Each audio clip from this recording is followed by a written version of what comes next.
Hello everyone. अपनी last video में मैंने दिल्ली पुलिस सब इंस्पेक्टर की डिटेल्स शेयर की थी। अगर आपने अभी तक वैकेंसी की नोटिफिकेशन नहीं देखी है या फिर अभी तक फॉर्म फिल नहीं किया है तो उस वीडियो को जरूर से देख ले, वो आपकी बहुत काम आने वाली है। देन उसके बाद ही आपको फॉर्म फिल करना है। और आज इस वीडियो में हम उसकी प्रिपरेशन स्ट्रेटजी के बारे में बात करने वाले हैं कि कैसे हमें इसकी तैयारी करनी है, क्या इसकी बेस्ट बुक्स रहेंगी और क्या हम मिस्टेक्स करते हैं जिसकी वजह से हम सिलेक्शन लेने से रह जाते हैं। गाइस, क्या होता है, हर साल काफी सारे एस्पिरेंट्स इसकी तैयारी करते हैं, काफी सारे बच्चे लग भी जाते हैं तो काफी सारे बच्चे रह भी जाते हैं।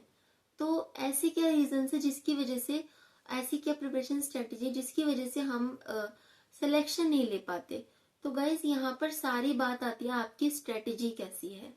आपकी स्ट्रेटजी ऐसी होनी चाहिए जो एग्जाम पर बेस्ड हो, मतलब जो एग्जाम में मांगा गया है वो आपकी स्ट्रेटजी में इंक्लूड होना चाहिए। ये नहीं है कि आपको सब कुछ पढ़ना है और ये नहीं है कि आपको सिर्फ ऊपर ऊपर से नॉलेज लेनी है, क्योंकि आजकल जो एसएससी है वो भी बहुत ही एडवांस लेवल के एग्जाम बनाता है गाइस। और मतलब काफी एडवांस लेवल के आजकल एसएससी के एग्जाम्स भी हो गए हैं। चाहे आप जीके की बात ले लीजिए, चाहे आप इंग्लिश की बात ले लीजिए, चाहे आप मैथ्स ले लीजिए, तो हर मतलब ईच सेक्शन इज इम्पोर्टेंट। क्यों? क्योंकि एक भी सेक्शन को आप ऐसे छोड़ नहीं सकते कि हाँ ये चलो बाद में कर लेंगे, या फिर ये हमारे लिए इम्पोर्टेंट नहीं है, या फिर केवल इस सेक्शन को करके हम सिलेक्शन ले लेंगे। तो ऐसा नहीं है। इस टाइम एग्जाम का लेवल ऐसा है कि आपको हर सेक्शन पर प्रॉपर ध्यान देना पड़ेगा जिससे कि आप सिलेक्शन ले पाए और अच्छा स्कोर कर पाए। तो गाइज, इसको जो एग्जाम पैटर्न है इसमें क्या होता है, सीपीओ के एग्जाम पैटर्न की मैं बात कर रही हूँ। तो इसमें सबसे पहले आपका सीबीटी 1 होगा जो कि आपका 9, 10 और 13 मई को होने वाला है। देन उसके बाद आपका फिजिकल करवाया जाएगा। जो बच्चे सीबीटी 1 क्लियर कर लेते हैं उनको फिजिकल के लिए भेजा जाएगा। देन फिर जो बच्चे फिजिकल क्लियर कर लेते हैं उनको नेक्स्ट सीबीटी 2 के लिए भेजा जाएगा। तो गाइज, यहाँ पर हम सीबीटी 1 की प्रिपरेशन स्ट्रेटजी के बारे में बात करने वाले हैं, क्योंकि अभी सीबीटी 2 के लिए टाइम है। तो हम केवल 1 पर फोकस करते हैं। सीबीटी 2 के लिए मैं आपको नेक्स्ट वीडियो में बता दूंगी कि आपको कैसे क्या स्ट्रेटजी रखनी है। तो फोकस करते हैं अपने अपने फर्स्ट स्टेप पर। तो गाइज, इसमें क्या होता है, आपके 4 सेक्शंस आते हैं और चारों ही सेक्शन आपके 50-50 क्वेश्चंस आते हैं इसमें, और 50-50 मार्क्स की आपके हो जा सॉरी, ईच क्वेश्चन आपका 2 मार्क्स का रहता है यहाँ पर। एंड 0.50 की आपकी नेगेटिव मार्किंग भी रहती है। तो गाइज, यहाँ पर 4 सेक्शंस आते हैं। सबसे पहले आपका जीके हो गया, देन फिर रीजनिंग, फिर मैथ्स एंड इंग्लिश। तो इसमें से अगर हम देखें तो ये जो 3 सेक्शंस हैं, इंग्लिश, रीजनिंग और मैथ्स, काफी ज्यादा स्कोरिंग सेक्शंस हैं। अगर हम इनको थोड़ा सा और अच्छे से ध्यान दें तो हम इससे बहुत अच्छा स्कोर कर सकते हैं। देन उसके बाद बात करते हैं जीके की। तो मैं आपसे हमेशा कहती हूँ बाकी सब्जेक्ट्स को आप एक तरफ रख लीजिए एंड जीके को आप एक तरफ रख लीजिए। इसकी वेटेज इतनी ज्यादा रहती है, मतलब इसका जो सिलेबस है, इसका जो लेवल है इतना एडवांस है, क्योंकि इसमें सारे ही सब्जेक्ट्स आ जाते हैं। आपकी जियो भी आ जाती है, कहने को सिर्फ जीके, लेकिन यहाँ पर आपका geography, history, polity and economics and static GK भी आ जाती है। यहाँ पर आपके करंट अफेयर भी आ जाता है, यहाँ पर आपका जीएस भी आ जाता है। तो सारी चीजें यहाँ पर आ जाती हैं। तो स्टार्ट करते हैं बेस्ट बुक्स से। तो गाइज, एसएससी के लिए जो एक ही रामबाण मैं कहूंगी और बहुत अच्छे, मतलब कि बहुत ही अच्छा जिसे कहते हैं बुक्स बताऊंगी, तो ये है प्रीवियस ईयर। आप किसी भी अच्छे राइटर्स की, किसी भी अच्छे टीचर की आप प्रीवियस ईयर फॉलो कर लीजिए। यहाँ पर ज्यादातर बच्चे किरण की फॉलो करते हैं, तो किरण की प्रीवियस ईयर भी बहुत अच्छी है, जिनमें कि आप इंग्लिश के लिए, रीजनिंग के लिए और मैथ्स के लिए ले सकते हैं। अच्छा, रीजनिंग के लिए मैं आपको अरिहंत की फॉलो करने के लिए कहूंगी, क्योंकि उसमें क्या है, काफी अच्छे से और नॉर्मल तरीके से आपको एक्सप्लेन किया गया है और प्रीवियस ईयर भी काफी अच्छे लेवल के हैं। तो कोई दिक्कत नहीं है, आप अरिहंत ले सकते हैं। और अगर आप पहले से तैयारी कर रहे हैं, आप पहले से कोई बुक फॉलो कर रहे हैं, तो आप वो भी फॉलो कर सकते हैं। बट ध्यान रखिए कि वो प्रीवियस ईयर की होनी चाहिए, उसमें प्रीवियस ईयर क्वेश्चंस होने चाहिए, क्योंकि एसएससी क्या करता है, अपने सारे क्वेश्चंस बार बार रिपीट करता है। तो इसलिए प्रीवियस ईयर यहाँ पर आपको बहुत ज्यादा काम आता है। तो मैथ्स के लिए और रीजनिंग के लिए और इंग्लिश के लिए मैं प्रीवियस ईयर ही बताऊंगी। और जीके के लिए मैं आपको एक आप ल्यूसेंट ले लीजिए, और उसमें भी स्टैटिक जीके का अच्छा खासा पोर्शन होता है। और अगर आप उससे ज्यादा भी स्टैटिक जीके की तैयारी करना चाहते हैं, तो आप स्टैटिक जीके की एक अलग से बुक ले लीजिए। देन उसके बाद आपको करंट अफेयर के लिए क्या करना है, करंट अफेयर के लिए आपको कोई भी अच्छा, या तो आप मैगजीन्स पढ़ना पसंद करते हैं तो आप वो ले सकते हैं। अदरवाइज मैं बेस्ट वे आपको बताऊंगी कि कोई भी एक अच्छा यूट्यूब चैनल जिसकी वीडियोस आपको समझ आती हो करंट अफेयर में एंड याद भी हो जाता हो, आप एक कोई अच्छा चैनल है उसको फॉलो कर लीजिए।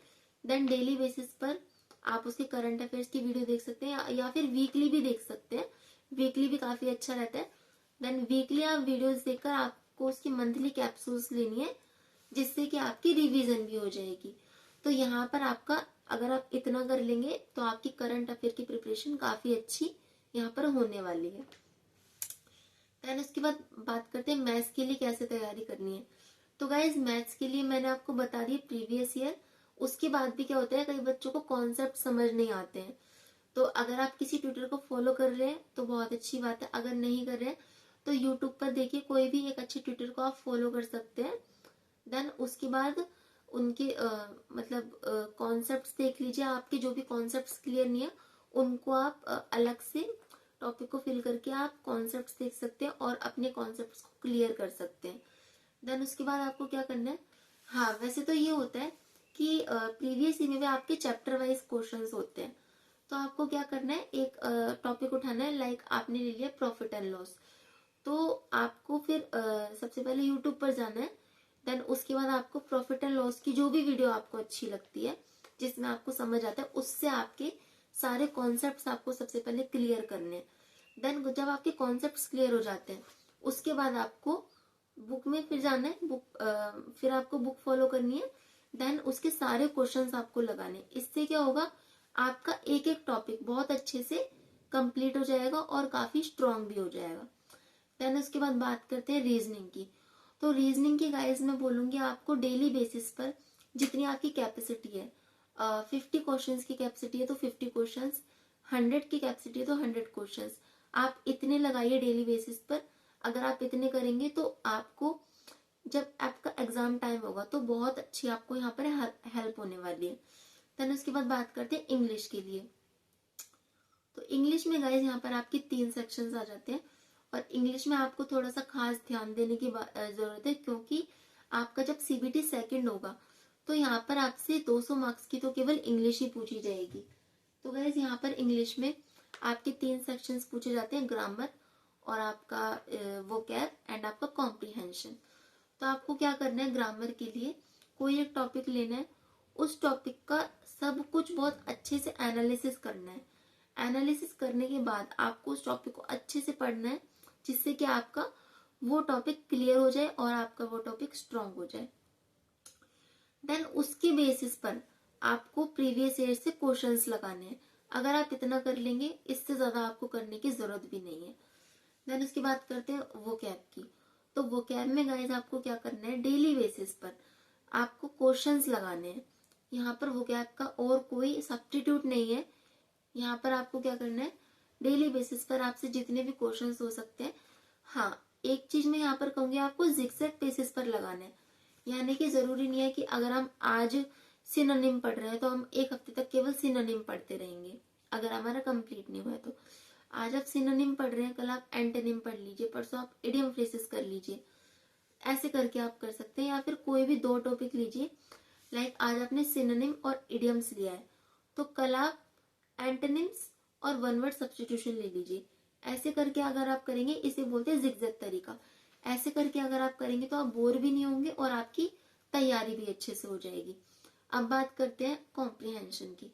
तो कॉम्प्रिहेंशन में गाइज मैं आपको बोलूंगी कि आप अपनी रीडिंग हैबिट बहुत अच्छी कर लीजिए अगर आपको कॉम्प्रिहेंशन क्लियर करना है तो।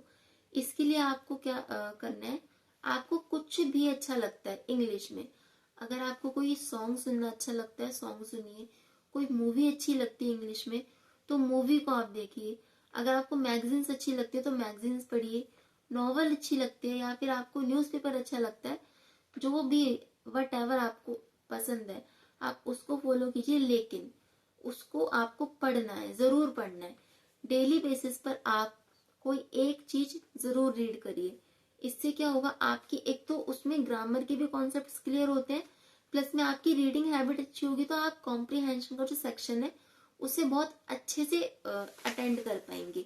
और आप एक चीज देखेंगे, अगर आप मुझे फॉलो करते हैं, मेरी स्ट्रेटेजी को फॉलो करते हैं, तो आप देखेंगे कि जब आप रीडिंग करेंगे देन उसके बाद आप जब क्वेश्चंस लगाएंगे तो आपके वो क्वेश्चंस बहुत अच्छे से क्लियर हो जाएंगे और बहुत अच्छे से सॉल्व हो जाएंगे। इसके साथ ही गाइस आपको क्या करना है, आपको वीकली मॉक टेस्ट जरूर देना है, क्योंकि मॉक टेस्ट में क्या होता है, हमें अपना लेवल पता लग जाता है कि हम कितने पानी में हैं और कितने पानी से ऊपर हैं। तो गाइस मॉक टेस्ट आप तैयारी आपकी कैसी भी चल रही है, नो डजंट मैटर, आपको वीकली बेसिस पर मॉक टेस्ट जरूर लगाने। इससे आपको पता चल जाएगा कि आपने कितनी तैयारी कर ली है, आपको किस सेक्शन में ज्यादा तैयारी की जरूरत है, किस में आप थोड़ा कम फोकस भी करेंगे तो भी चलेगा।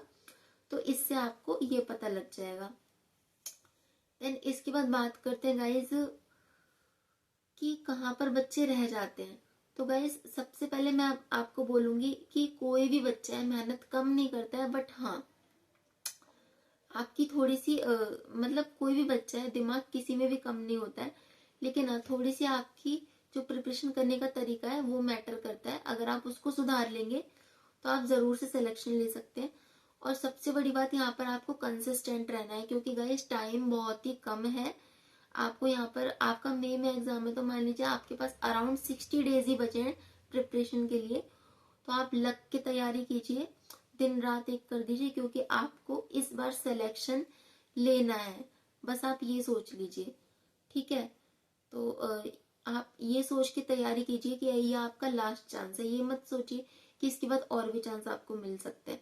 आप ये सोचिए कि आपका लास्ट चांस है और आपको इस चांस में तैयारी अच्छी करनी है और सिलेक्शन लेना है। तो मैं गारंटी लेती हूँ गाइस, अगर आप ये सोच के पढ़ाई करेंगे तो आप डेली पढ़ाई करेंगे, कंसिस्टेंट होकर पढ़ाई करेंगे, आपका सिलेक्शन होने से कोई भी नहीं रोक सकता। एंड बाकी मेरी बेस्ट विशेस आपके साथ है प्रिपरेशन के लिए। All the best. और अगर आपको मेरी वीडियो अच्छी लगी है तो चैनल को सब्सक्राइब करे बिना बिल्कुल भी मत जाना और वीडियो को लाइक करना। और बस आज के लिए बस इतना ही, बाकी हम नेक्स्ट वीडियो में बात करेंगे। Thank you.